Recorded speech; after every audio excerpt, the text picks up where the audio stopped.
This show contains discussion of general investment strategies for information purposes only and should not be construed as investment advice. Diversification cannot eliminate the risk of investment losses. It's time for the Money Puzzle Podcast. With good conversations and realistic solutions to the money puzzles we all face every day. Join your hosts, Chartered Financial Consultant and Financial Advisor Robert Edgin and Financial Advisor Brian Johnson to learn the money tips and tricks you need to achieve the financial confidence you deserve and the future that you dream of. Now let's get this show started.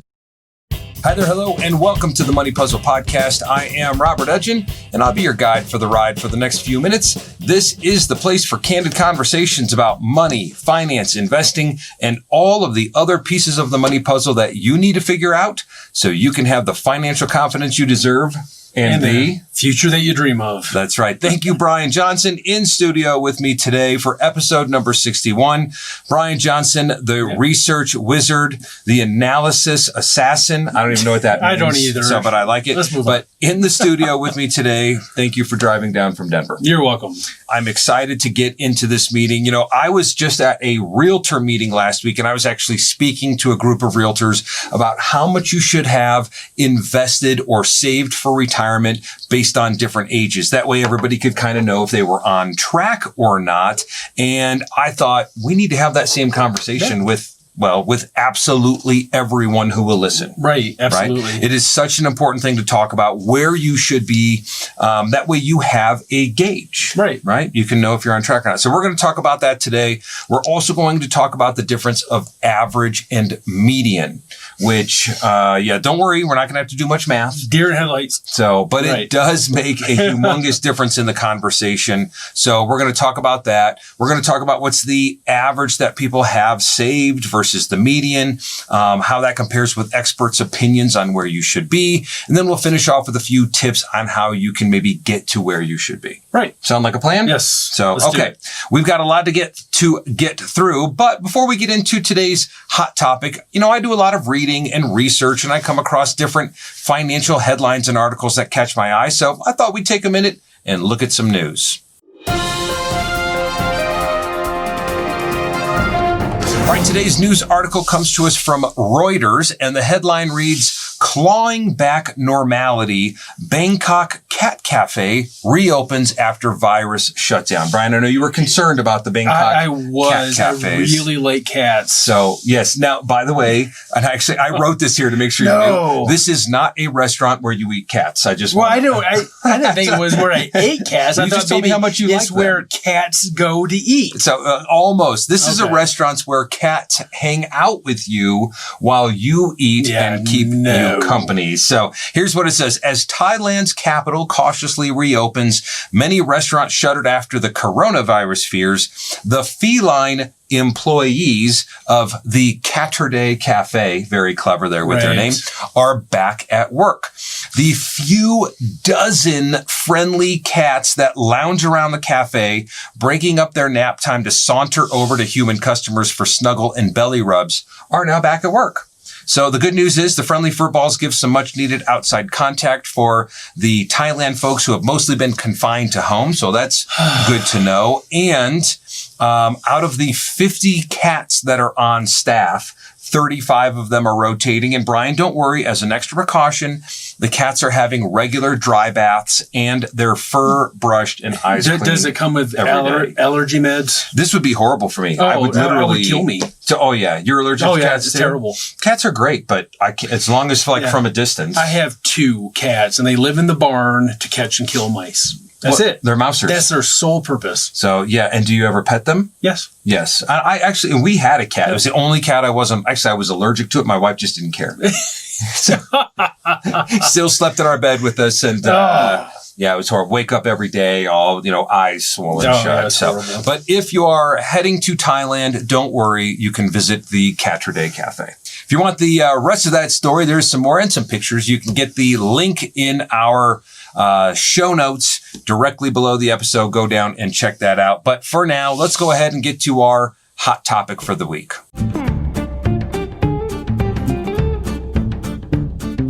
All right, we're squarely in the fourth quarter of 2020, and hopefully the year will wrap up with no more major craziness. Yes, let's hope not. We can't hardly take it anymore. We could use a blizzard, though.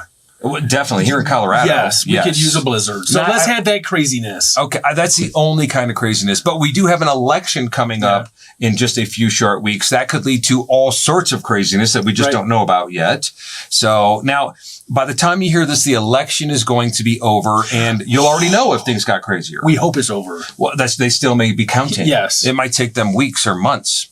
So, Brian, we're predicting the future while we watch this. So let me ask you, will we have more craziness ahead after the election, or do you think people will just chill out and let things be? Both. No. I mean, who knows? I think my opinion is going to be more craziness. I think so too. I'm worried that no matter who wins the other side, it's not going to be good. No people are looking for a riot for any reason. Yeah, I agree. I tell you what, my wife hopes more than anything is that it leads to a different kind of craziness that just basically gets us back to a shutdown, just because she loved our solo at home, 2 months straight. You can do that anyways. Just stay home. As an empty nester, I can. I'm speaking for all of the empty nesters who thought it was fantastic to stay home for 2 months. No. But I'm so glad to be back. Yeah. Yes, in the office. So now here's the deal. You cannot control a lot of the craziness out there, and it just distracts you from the things that you can and need to control, like your own finances and your own wealth creation to make sure that you have the future that you dream of. So whether you're the biggest Trump supporter or the biggest Biden supporter, here's what I would tell you. Neither of them are going to personally step into your lives and help you have the future that you dream of. No, absolutely not. Neither party is going to take responsibility for making you happy. And then my ultimate question is, would you really want the government's form of happiness anyways? Well, would you really want us to make you happy? No, because the plan ultimately is yours. We just guide you along the path. So that's right. And that's the way it should be. Yeah. Right. You have to be responsible for your own wealth creation. That's right. And we kind of had this conversation in a meeting earlier today. Financial advisors' jobs really aren't to make you rich. They're to keep you from ever being poor. Right. Right. They're to help you make the best use of what you have and can create. Right. I mean, make a good decision for you. My dad is a great example. Never really wanted to work ever. Yeah. Never? No, he never. He worked 6-7 months a year and took summers off every single year. So today, what does he do? Not much. Yeah. But that was his choice, right? Right. And everybody has their own idea of happiness. So you need to be reliant on yourself, which means you need to look at where should I be in relation to my retirement savings. Yeah. So where do we start? Start in your 30s? Yeah. So we're going to start with our 30s and kind of here's what we're going to do. First of all, I want to talk about the difference of averages and median, because we're going to be talking about that a lot. I mean, it's important to know the difference and you'll see why. But Brian, I know we learned about both of these. It was either elementary school or middle school. Or maybe it was high school. Maybe college. Well, all I know is I haven't thought about it. Well, I do because we deal with this all day. We do. Most people haven't thought about this since middle school. Right. So, Brian, can you explain the difference between average and median? So the average, obviously you take a period of time as an example, let's say a decade. Take the stock market. The decade of an S&P 500. Add up all the percentages, divide it by the 10, and you come up with your, not averages, add up all the returns for the specific years, divide it by the number of years, 10, and you get your average for the decade. So if you got, 5, 6, 7, 4, 5, 6, 3, 2, 3, 4, add them all up, divide them by 10. That gives you your average return. That's right. So, okay. And then the median, a little different, right? Let's just use 5 because it's simple. The number, we'll use 5 different periods. Let's just say, 50, 40, 30, 20, 10. And right in the center is what? It's 30. That is your median. So the median is the middle number. The middle ground. So of the 5, 50, 40, 30, 20, 10, the middle number is 30. So therefore, that is your median. Yeah. Okay. Simple. So a big difference. The average adds them all up, divides them by however many there were in the problem.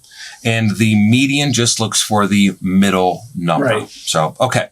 So we're about to get into these numbers of comparing and gauging yourself against others in your retirement savings. And you're going to see some big differences between the average and the median, like crazy differences. But here's the deal. Most financial experts, and I'm putting experts in quotations here, only tell you about the averages, right? They very rarely tell you about the median. Now, I don't want to put words into their mouths, but I'll give you my opinion on why that is. The averages that they say people have make you feel less than adequate. Right. It's almost like a little bit of a guilt trip or a scare tactic because you're not keeping up with the averages. Now, in reality, you probably do need to keep up with them, but they're not the real numbers. So we're going to talk about that. But also using the averages makes our country seem like we are far better off than we actually are. Right. It does. It makes us seem like we are far more ahead financially as a country than we actually are. Yeah. And you'll see what we mean. So, Brian, are you ready to get into this? Yeah. So I guess we're starting with our 30s, right? We're going to start with our 30s. So we're going to look at numbers given to us by 3 different sources. Okay. Fidelity, Ally Financial, and T. Rowe Price. Right. Okay. And they all have an idea of where you should be at these given ages. Starting at age 30, both Fidelity and Ally say that you should have 1 times your annual income or salary set aside for retirement. So, Brian, if you make $40,000 a year when you're 30, they say you should have how much set aside? $40,000. Compare that to T. Rowe, who says you should have a half of your annual salary. Okay. So they say you should have 20,000 set aside. Now, what do most people actually have saved by age 30? This is a good one. I had no idea on this one. So if we look at the average, and this is according to the Economic Policy Institute's State of American Retirement Report, the average is $31,644. I was way off on that one. So and that sounds like we're doing a pretty good job. It does. You know, especially if you look at, the average 30-year-old's salary is about $50,000. Right. Okay. So they weren't quite on track, but they're still doing pretty decent. Not too far off. Yeah. Except the median savings for that same age group is this one I was a little bit closer on, but it was $480. $480. There's a $31,000 difference between the average and the median savings. So if you look at the very middle person saved $480. That means half of the population have less than $480 saved at age 30. Right. It also means that there are just a few amazing savers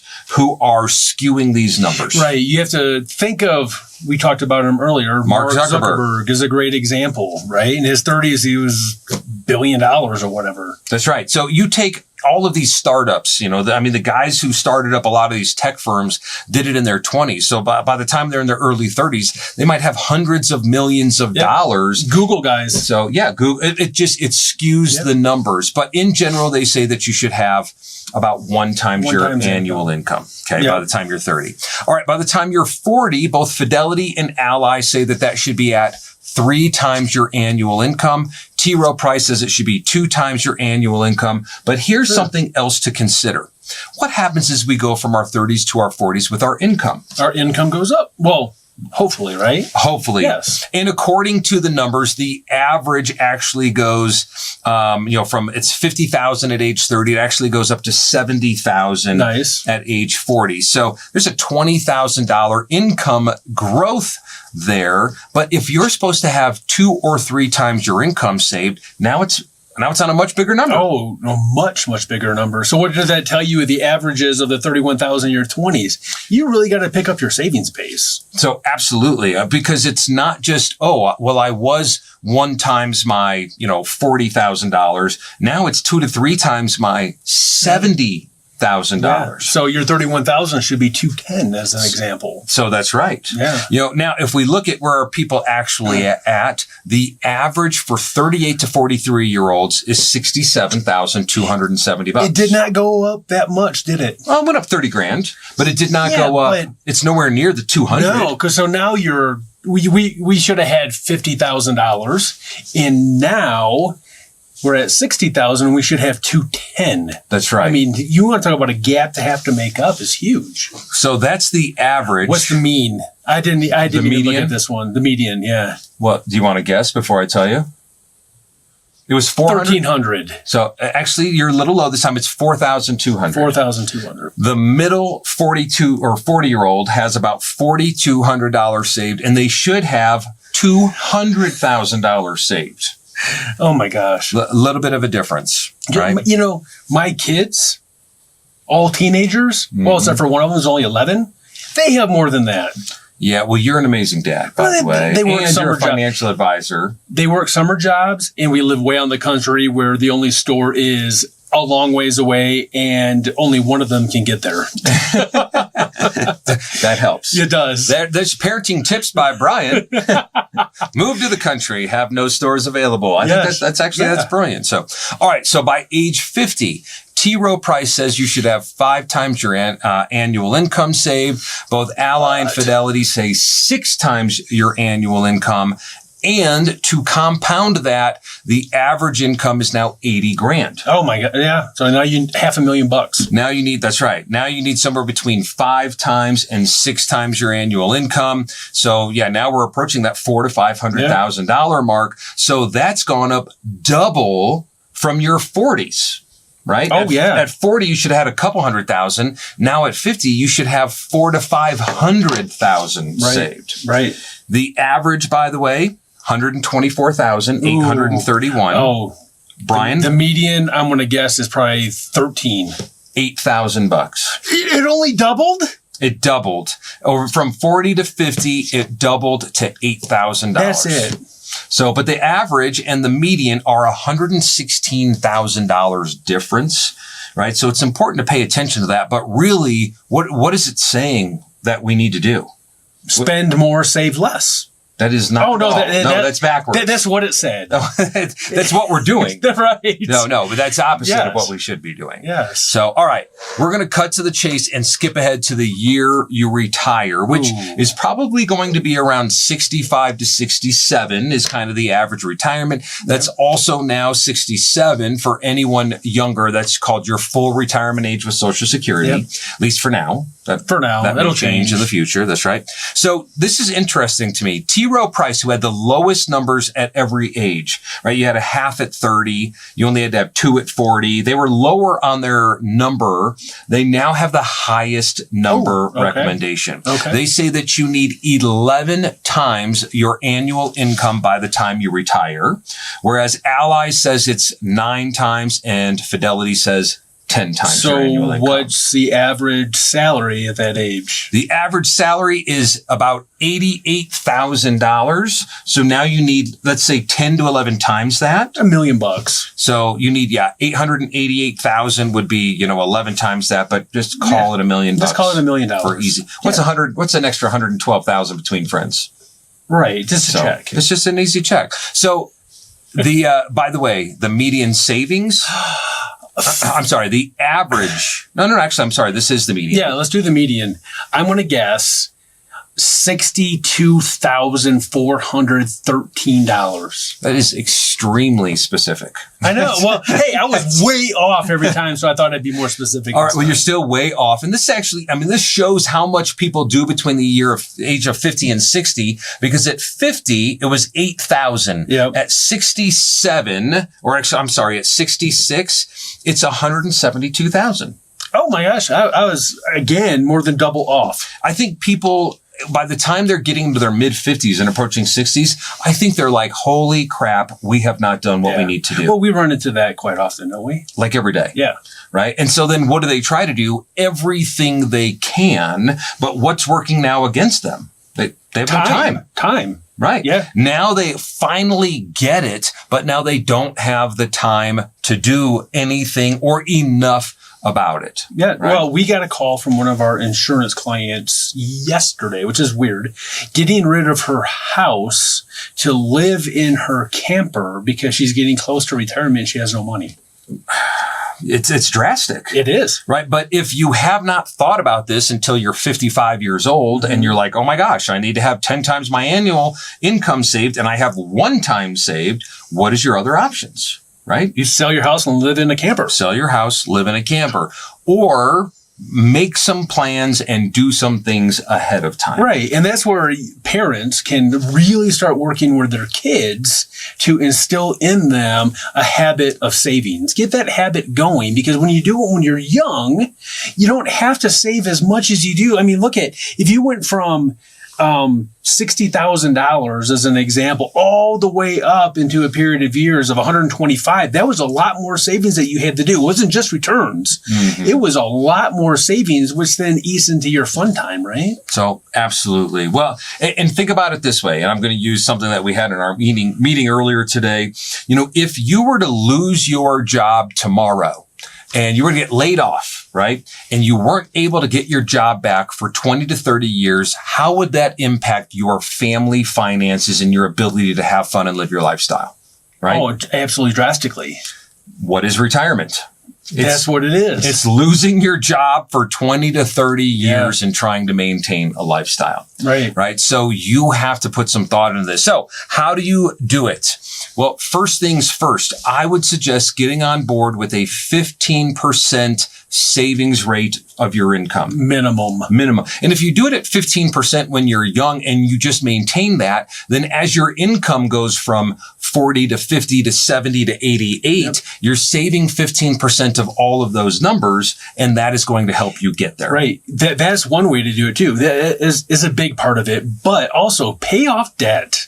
Get rid of it. We were talking about this yesterday, I think.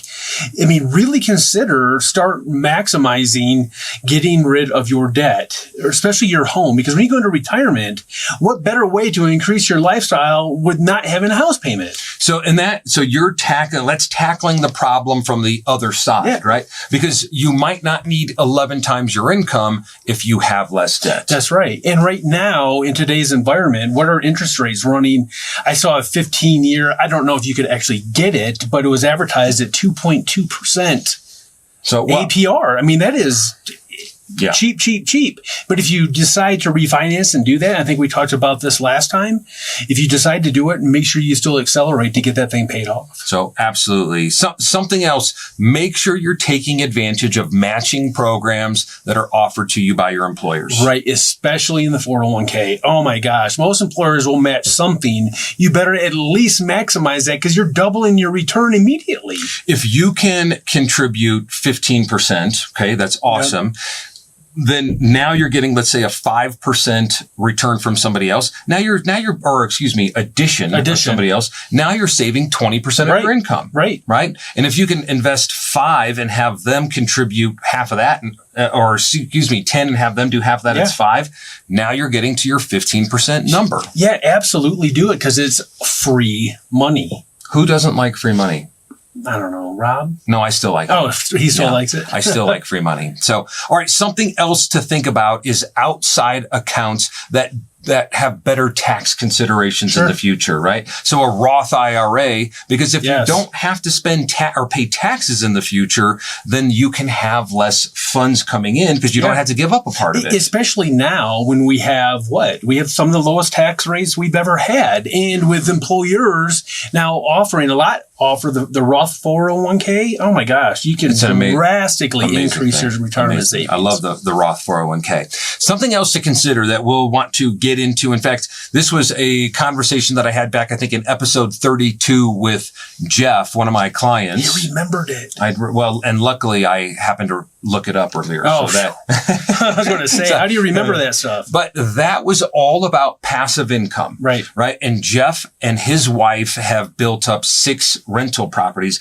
But think about this, just something to consider with passive income. If you have a rental home, as an example, that produces $1,000 a month in take-home pay, because it's paid off and, in order to have that equivalent to get paid $1,000 a month for 30 years, you would have to have $210,000 sitting in the bank, right? So think about other ways that you can create some passive income that will help offset the big lump sum that you need to have as well. Right. Yeah, absolutely. So, okay. Brian, anything else you want to add to this conversation before we wrap it up? No. So, yes, I would add one thing. Remember when you guys are setting your goals, that the goals are yours. They're your ultimate lifestyle or whatever that you want to have, your vacation lifestyle or sitting at home and watching TV lifestyle like my dad does, or whatever that is. Those are your goals. We are guys, or anybody like us are guys in helping you to establish those goals, to meet them, to get them. So at 67 years old or 70, because I don't have any desire to retire until at least then, that you can meet those goals and live the life that you want at that time. That's right. And that's one of the things that I love so much about what we do is ultimately we are a guide for our client to help them reach their goal. Yep. Don't let somebody else try to set the goals for you. So absolutely. All right. If you have questions about your own retirement journey, about your own savings rate, about any of that stuff, let's get together and have that conversation over Zoom or by phone, or email us your questions. Mm-hmm. And if we choose your question, you'll get one of these cool Money Puzzle Master t-shirts. You will get that one. This exact one. I hope we're the same size. The first emailer gets this one. Even if we're not the same size, this is the one you get. No, we'll get you one in your size. So email those to questions@yourmoneypuzzle.com, or you can call one of our locations and set up a quick and easy 20 to 30 minute discovery session by Zoom or phone. In Colorado Springs, it's 719-685-8585. And in the Denver area, 303-996-7778. But we are licensed actually in states all over the country, right? That just happens to be where we're located. You can call those numbers from anywhere or shoot us an email. And I think that's it. All right. Until next time, please be safe. Have some fun, learn something new, but do something for your future self. Solve one of your future money puzzles because your future self will thank you for it. Thank you. We'll see you next time. Registered representative of and securities offered through Securities Management and Research, Inc., SM&R. Member FINRA SIPC. Investment advisory services offered through BFC Planning, Inc. Edgen Insurance and Financial Services, Johnson Financial Services, SM&R, American National Family of Companies, and BFC Planning are independent entities. There are risks involved with investing which may include market fluctuation and possible loss of principal value. Particular investments may not be suitable for certain situations. Carefully consider the risks and possible consequences involved prior to making an investment decision. Our firm does not provide legal or tax advice. Be sure to consult with your own legal and tax advisors before taking any action that may have tax implications.